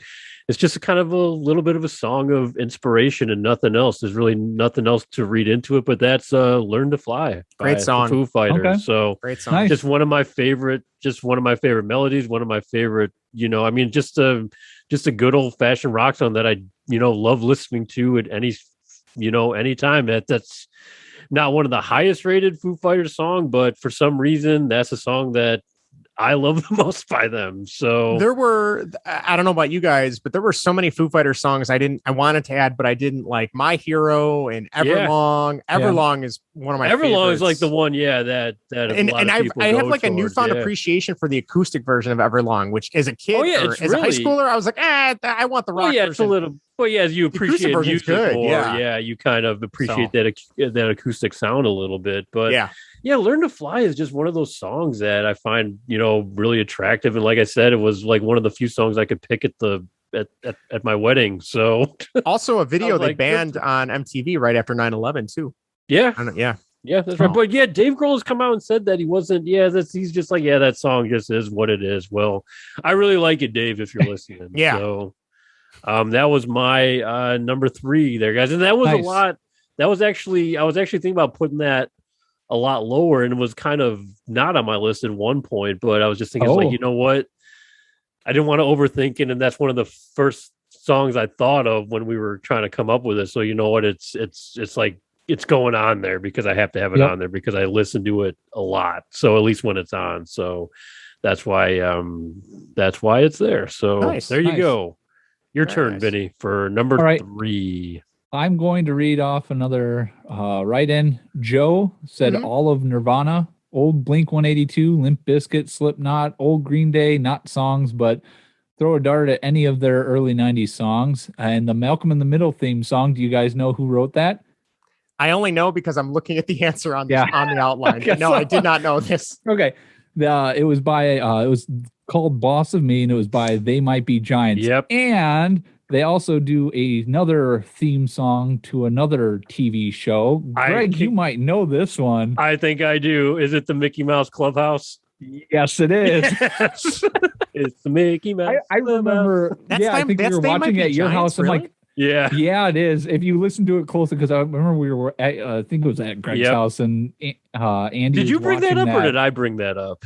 I think I did, because I was like, gosh, they sound familiar, and I was like, oh no way, and sure enough, it turned out to be. But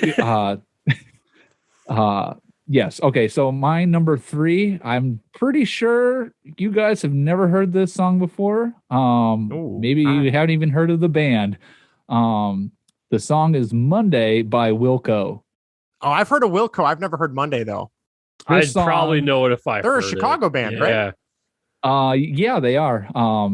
And I heard this song. It came up on Spotify a couple years ago, and I'm absolutely in love with this song. This song rocks. It's a good song. It drives, and it's fun. But yeah, it made number 3. Was it in something? Like the song? I don't think so. Oh, okay. No, it's just what album is it on? I know I had Yankee Hotel Foxtrot's the one album I have by them. I don't think it's on that, because Heavy Metal Drummer is the one song I've heard of by them that I really liked.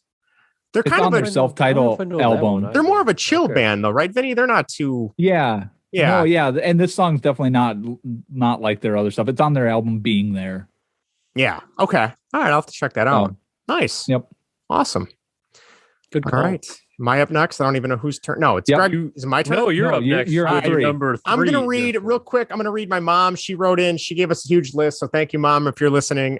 First off, she said, I know it's not from the 90s, but I believe the Hey song from Chicago Bulls, that's Gary Glitter, Rock and Roll Part 2, I believe. Does that sound right? Yep. I believe that's it. Okay. So I know we were huge Bulls fans, even as Vinny and I have Bulls hats on right now. If you're watching on YouTube, we were huge Bulls fans in the 90s. Can't Touch This by MC Hammer in the 90s. I am shocked that my mom liked that song. I did not know that. Do you guys remember the Bart version of that song? It was Bart Simpson. They released. Oh yeah, it's I Didn't Do It. I didn't do it. Yeah, or no, no, it was Do the Bartman. It was like literally on the radio station. I remember. Oh, was it? Yeah. Oh, okay. I remember the I Didn't Do It. Yeah, that's right. Too. I remember that one too. I remember that one. One of my favorite bands. She mentioned this, the Bare Naked Ladies. 1 week. The story. I remember we were driving to one of my All-Star games for baseball, and that song came on, and I love that song. My mom loves that song, and my dad turns around and goes, what the hell? I don't this doesn't sound anything like my father, but what the hell? These guys are making millions of dollars singing a song. I don't even know what the hell they're singing, and I got to go to work every day. That was his response. There was a little Hank Hill in that, right? Yeah. Damn it, Bobby. Bobby. My dad's a big fan of propane and propane accessories. Yeah. No, I think he likes charcoal more. He's trying. Didn't he convert a propane grill to a charcoal grill to a charcoal grill because he had a taste for charcoal? I think he's got a propane grill on now, but she also said It's All Been Done. Great Bare Naked Ladies song. Ace of Base. So The Sign was one of her favorites. Mambo number 5, Lou Bega. I had this on my list as well. I love that song. Nice. My goal in life was to marry someone with the name he mentions in that song, and thankfully Erica has that name. And then lastly, Iris by the Goo Goo Dolls. I love the Goo Goo Dolls. Iris is a great song. Yeah. I've just recently started liking that song again in the last couple of years because it got so overplayed in the late 90s. I don't know if you guys remember. It was overkill, but that's a great song. Great band. Yeah. My number 3, I'm going to stick with the Bare Naked Ladies. And I remember getting that first album. My uncle then bought me their live album from a couple of years earlier. And that is Brian Wilson by the Bare Naked Ladies. I don't know if you guys ever heard that song. Yeah, I know that song. I don't actually. It's really chill. It's one of their earlier songs. It's just got some weird lyrics, but it's a good song. I think they got like some bongo drums in it at some point too. Like it's just very, very low key, but great song. Probably my favorite Bare Naked Ladies song, although I do like The Old Apartment as well. That's another great one. If you guys have ever heard that one too, but that's my number 3, Bare Naked Ladies, Brian Wilson. Nice. So we're down to the 2s right now. We're getting near the end. We'll cover Ashley D right here. Yes. Everybody is most definitely at the top of the list for the greatest song. Is that the Backstreet Boys? That's the Backstreet Boys. Yeah, I do like that song. Oh no, Vinnie. They were better than NSYNC, in my opinion. I would agree with that. Yes, they were all bad. I was gonna say if I had to pick between the 2 of them, but who else do we have here? We have Melissa writes in, and we have a long list right Holy here. cow. Just a Girl or Spiderwebs, lots of good songs. Yes, by no doubt. Yep. Yes. Yep. Mysterious Ways, One Smells Like Teen Spirit, Nirvana right there. That was it's a good one. That almost made my list right there. Probably should have, because it's arguably the greatest 90s song there Kicked was. Off grunge, that's for sure, right? Yeah, it certainly did. Opened up a genre. Vogue, Baby Got Back, You Ought to Know, Mr. Jones, or anything from August and everything after. That would be the Counting Crows, right? Yes, thank you. I was gonna say I always get them mixed up with like who's the Black Christian Crowes? band? No, there's also like a Christian band or something. Not that I listen to that, but I don't know. There's something similar. I got lost. California Love, Creep by Radiohead, also arguably, one of the best 90s songs out there. Although she specifically called out not TLC. The TLC song Creep is really good too. Yeah, I really like that song too. I don't remember the TLC version, so no. To go back and listen to that maybe. Closer, Matchbox 20, Push, Torn Great song by Natalie Imbruglia. Imbruglia. Yes, that's right. Good stuff. Yeah, that's a pretty deep list right there. Yeah, that's a lot of good shouts right there. Yeah, but for me, shout out to Smells Like Teen Spirit, Nirvana, which I believe Teen Spirit was a perfume or something. That's kind of how they got the inspiration. Really? Someone said Kurt Cobain was wearing that or something. Like that was the inspiration for that. That wouldn't surprise me. Whichever. So going to number 2 here, guys. I'm a huge Green Day fan, especially 90s Green Day, Dookie, Insomniac. There was a lot for me to unpack right there. So I decided to go with they were going to be high on my list either way. So I kind of went with a little bit of a wild card, and not one of their most popular hits, but I don't know if you guys remember this song. It's from Insomniac. It's called Stuck With Me. No. Go back and listen to that song and look up the lyrics. I mean, that is just kind of like, it's really in their rebel phase, which is just, perfect. It's pretty simple. It's really well written, and it's just got a great beat to it. It's just like good old classic Green Day, something you'd hear on Dookie and Insomniac, obviously. Okay. So, there's a lot of directions I could have gone, but the song Stuck With Me has really made a resurgence, at least for me, with listening to some of their old school 90s hits before they kind of turned political with some of their more recent music. So I'll just kind of leave you with that, even though it's not one of their more popular hits, but it's a really good song if you like Green Day, and give the song attention, because I feel like it needs more love than it actually gets. So that is kind of like my wild card. for my number 2 is Green Day. Like I said, it was going to be a Green Day song, one way or the other, for my number 2 pick. So there we go. Nice. Very good. Very good. All right. All right. I guess it's up Vinnie, to me. That you? All right, Vinnie, Yep. number 2, man. I'll read Erica's submission. Oh boy. My name is Eminem. Yeah, and pretty much any Eminem from the 90s is great. And she also had everybody from the Backstreet Boys, and she said actually their whole second album was pretty awful. I think I read that correctly. Yeah, I think you got it. Pretty great. What was the second album? Does it really matter? You're asking the wrong guy. I know they did the Millennium album, but that had to. Yeah, I remember that's one. 2000. Not to be confused with Willennium, which also was a great album too. By Will Smith. Nice. Okay. To my number 2. Greg, you had mentioned this song already on your list. I absolutely still love this band to this day. Even their stuff that they're still releasing is pretty good. Semi-Charm Life, Third Eye Blind. Nice. Great song. Absolutely love that song. I actually hated that song when it first came out. Did you really? Yes, because it was somewhat similar to another great 90s band, the Spin Doctors. Yes, very similar to that song. Yes, and so every time the first beats came out, I was like, oh, they're gonna play I was like, oh, they're playing that Spin Doctor song. And I was like, exactly what it's like a drum intro, isn't it? Is that what I'm thinking of? Yeah. And so whenever that song first came on, I absolutely hated it because I was hoping it was gonna be the Spin Doctors, and it never was, and I was so disappointed. But the song grew on me. I absolutely ended up loving the song, loving the band. Had that their first album on tape, and listen to that nonstop, and it's a great song. Even though that was a very upbeat song. Talking about how dark the lyrics were. Like I said, I had to go. Go ahead, Justin. I would say I really like Jumper too. I don't know if you guys liked Jumper. I really like Jumper too. Go ahead, Greg. I'm sorry.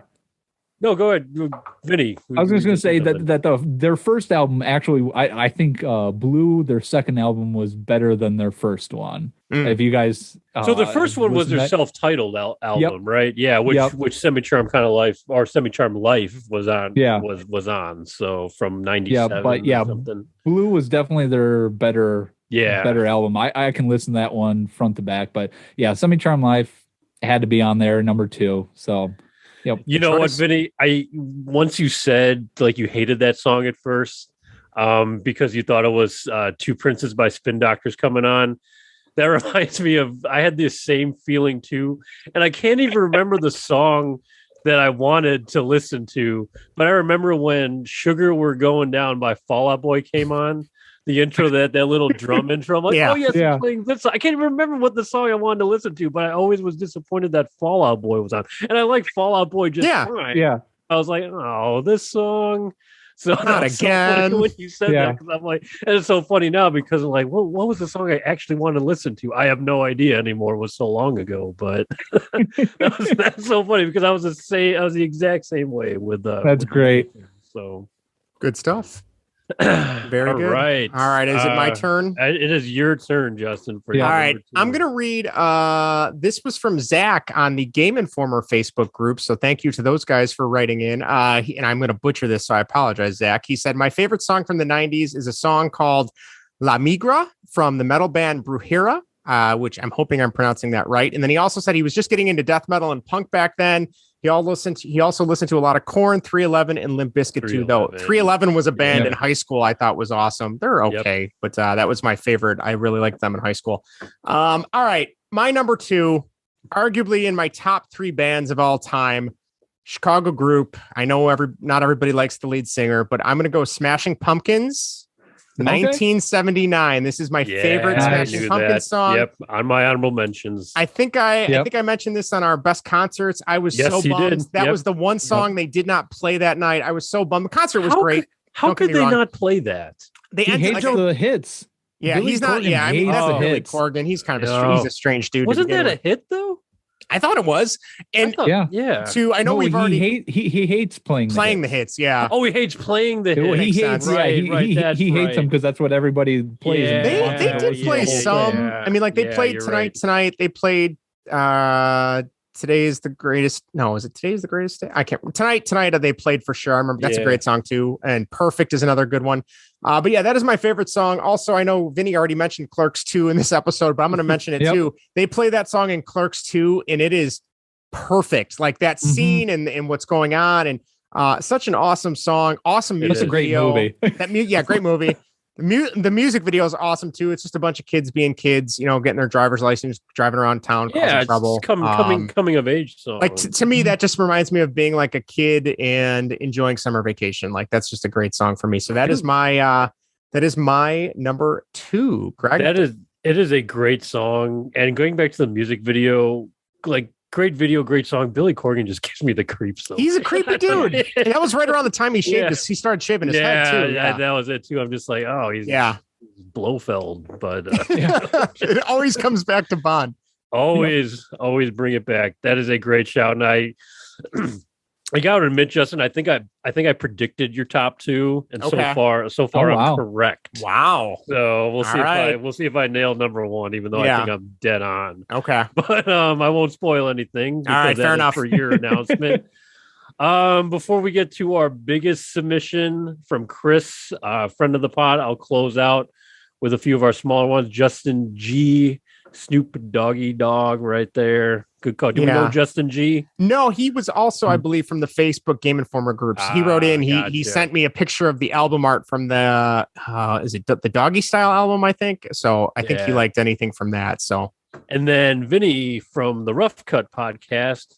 I Want It That Way by the Backstreet Boys. A lot of Backstreet Boys. Boys love. I got to admit, I'm really impressed with how many people are just like, you know what? I like this song. I don't care. I'm not going to be apologetic for it. You know what I mean? Nor should you. That's fine. Yeah. Like what you like. That's my absolutely. You do you. It can be wrong, but you can still like it. Absolutely. How much? Yeah. But we'll get to Chris's submission last. He'll be the finale of our guest submissions because he really went all out. He dated. He went by year. Yeah, I mean, this just a fantastic submission. Yeah. I'll go with my number 1. Guys, you know me to be immature, silly, weird, rebellious at times, and I think my number 1 song is a reflection of myself. And it has been for a very, very long time. And it's just a song that I absolutely love to death by a really great 90s band. Any ideas what I'm going to say? I have not a freaking clue. I'm going to say Phony Calls by Weird Al. Now I wish now mine's going to be underwhelming. Now the big reveal is can't top that. Guys, my number 1 for 90s music favorite song is "What's My Age Again" by Blink-182. Good choice. Good choice. And I mean, just the immaturity, refusal to grow up. Just being a jerk. Being you don't run around the neighborhood naked though. Obnoxious. I would if I could. Because that music video inspired me by so much. Prank phone calls. Whatever else. Yep. Was that great song. Great band. I look at that and that is that whole CD was great. That is like Sappin. Yes, that was Enema of the State, I believe, right? Yes, it was. As a just Sappin. I could be speaking my own reflection when I hear that. Look at that song. Hey! I like to go in fresh. And that was in the trailer. I didn't watch the trailer. Oh well, I like to go in fresh. Trailers are on limits. So, yeah, guys, it's just a great song. It's I don't like to veer too seriously sometimes, and that song's not serious whatsoever. It's just a lot of fun, and one that you can just smile and laugh along and sing along to. And Blink-182, I could have listed 10, 15 songs by them. I know the popular answer would have been All the Small Things for a lot of people, or First Date or something like that. I'm going, what's my age again? Great song. And it's just I think it was the first lock that I had on this list. I knew I was going in strong with that one. Mhm. So Nice. that's how that went down. I don't know about you guys, but I remember hearing that song for the first time in 6th grade. And I remember them talking about, being 23. And I'm like, oh my gosh, that sounds so far into the future. Yep. And then getting to that age and, just being just out of college or in college and be like, oh my gosh, I'm finally the age of this, when they're talking about it. And now being 34, it's like, oh God, what happened? Like, where is time gone? Yeah. But still rocking out to that song in the car and pretending like I'm that age. Yeah. Yep. I'm Good probably choice. gonna pop it on as soon as we're done here. Oh, yeah. So Yeah, for sure. so that's my number one, Vinny. It Nice. is time for your number one. I'm excited. Is it Weird Al, Vinny? No, it's not. Okay. I'm excited to hear the number ones. All right. What do you got? Number one, What Would You Say by Dave Matthews. Great song. There you go. Absolutely What a great song. call. And this one actually jumped up to number one just a little bit ago today, only because I was thinking about 90s, thinking about great bands. Dave Matthews came out with great Awesome. music in the 90s. Mhm. And this song, Justin, you know who this song features? No, I don't. Who's featured? No, it features none other than John Popper. Do you know who John Popper is? Yes, lead singer of the Blues Traveler group. Yes, exactly. There you He go. plays harmonica in this song. Oh, I didn't know and that. Wow. Absolutely fantastic song. It's such a fun song. That is my It's probably favorite one of my Dave Matthews song. It's top two for me. It could be number one depending on what day you ask me. But yeah, this song was great. Always sing along to it when it comes on the radio. And yeah, the fact that it's got John Popper in it playing the harmonica in the background just makes it just pure so good. 90s right See, there. now I'm kicking myself because I had that on my top 5 originally and I bumped it out. Now I want to listen to it again and put it back in. So Yep. great What a song. call. I really like Ants Marching by them in the 90s was really Yep. good. Yeah. Crush. I think it's called Yeah. Crush. Yeah. Yep. Crash is good. Crash Into Me is good, but Crush Yep. I liked just because it's I so like Crash mellow. Into Me, yeah. So Yep. mellow. That's a really good pick, Vinny. That's a really good pick. Thank you. Awesome. All right. Justin, it is your big reveal right here. And Do you want me? Should I read Chris's real quick before we get to then, or do you want Sure. me to save that for you? Greg? I'll tell you what. Why don't you read 90 to 92 Okay. for Chris? All right. So Chris did it by year, which is an awesome idea. He said for 1990, Tom Petty, Free Fall, and that almost made my top 5. That is my favorite Tom Petty song. MC Hammer, You Can't Touch This. Chris Isaac, Wicked Game is another great song. That's one of my favorite Chris Isaac songs. And then Yeah. Enter Sandman by Metallica. And then he had Eric Clapton, Tears in Heaven, and the Gin Blossoms, Hey Jealousy, which Yeah, there Gin you Blossoms go. are Yep. another great band as Yep. well. All right. My number one, which I think Greg knows at least. Well, hold on. We'll finish out Chris's here. We're just Oh, okay, splitting go it up. ahead. Your number one will be the last reveal. All right. So 93 Hadaway, What Is Love? Great Sorry, song. everyone. And Tom Petty, Mary Jane's Last Dance. Also a good Oh, song. fucking yeah. The Cranberries, Zombie, Andy Bernard right there. Yep. Also, I don't mind the supergroup Bad Wolves cover of that song they did like in 2018 or whatever. Oh, I don't think I heard that. Boys, so yeah, it's pretty good. I think he's the dude from Five Finger Death Punch, Okay. if I'm not mistaken. Okay. They did a pretty good job.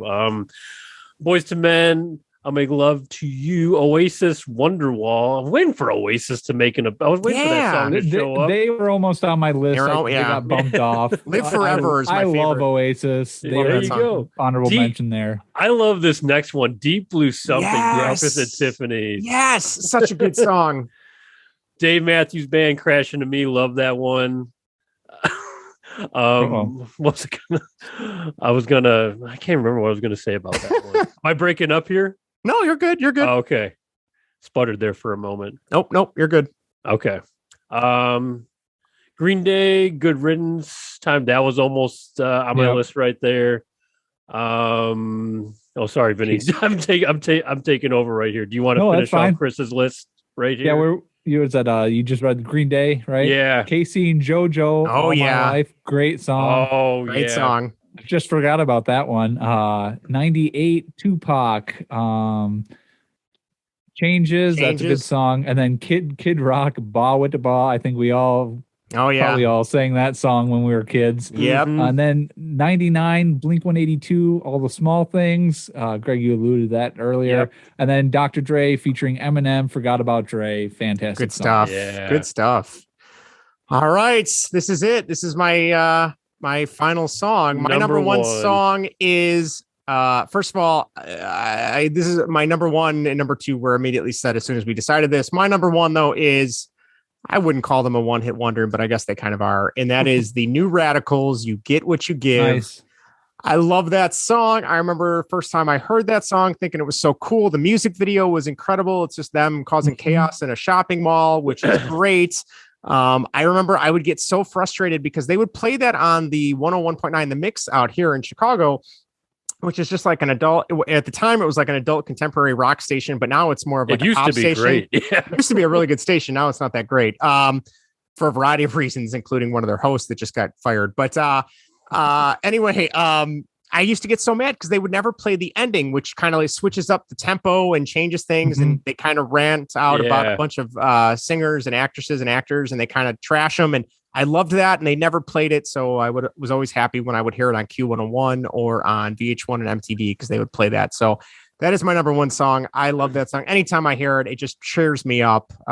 It's so upbeat and fun. And like, that is the epitome of the 90s to me. So that is my absolutely. It's a great coming of age, good rebellious song. And I gotta say, when I first became friends with you on PlayStation Network, Justin, it's my PSN. I saw your name. I was like, I wonder if he likes that song. Yep. So. That is my PSN. I was like, that's a solid song. So also my honorable mentions, and I will, pat myself on the back that I did predict your top two, Justin. So well done. I know you've expressed much love for those. Love that song. Couple other bands real quick. I had some Sugar Ray on my list. Hootie and the Blowfish, Green Day, Garbage. Yep. Everclear. I love the band Everclear. I have a bunch of their albums. Cake, Better Than Ezra. I love the song Skilo, I Wish by Skilo. Do you guys know what song that is?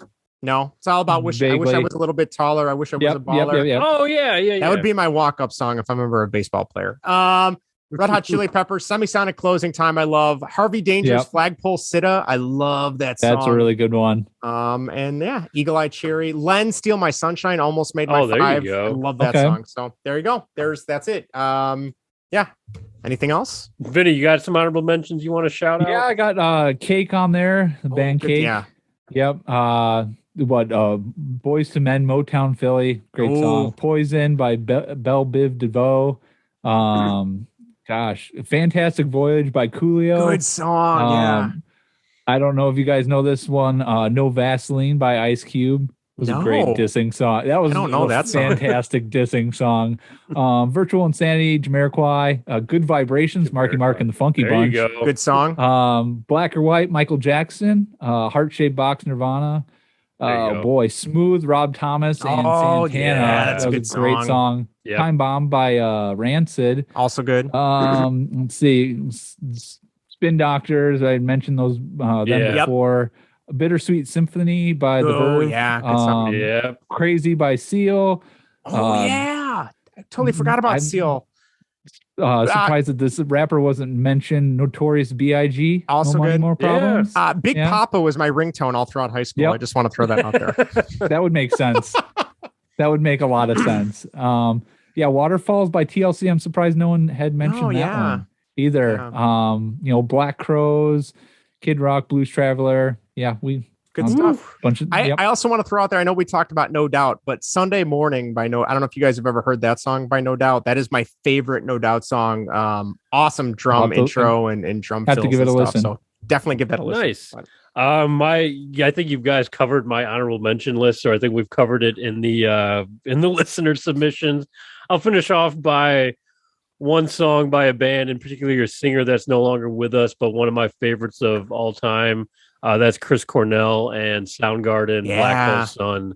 Absolutely one of my, even though it's a darker, song, and I don't know if it was a reflection of what was going on inside the man, but just a beautifully, beautifully written piece of music. So good stuff. I'll finish off with that one right there. Nice. Awesome. Well, this was incredible. I know we're running really long. This might be our longest episode ever, but anytime we get to talk about 90s music, I'm all in. So absolutely.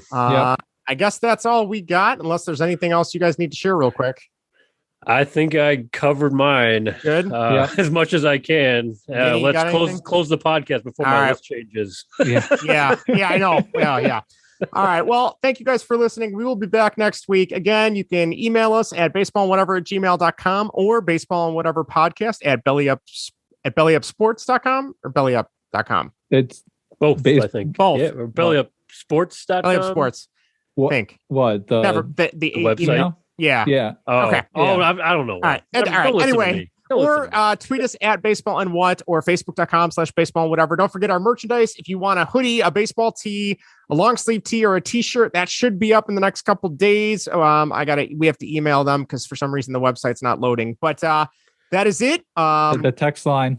And how could I forget the text line? If you want to text us or leave us a voicemail that we will play on the air, the number is 1-913-808-3278 or 913-808-FART.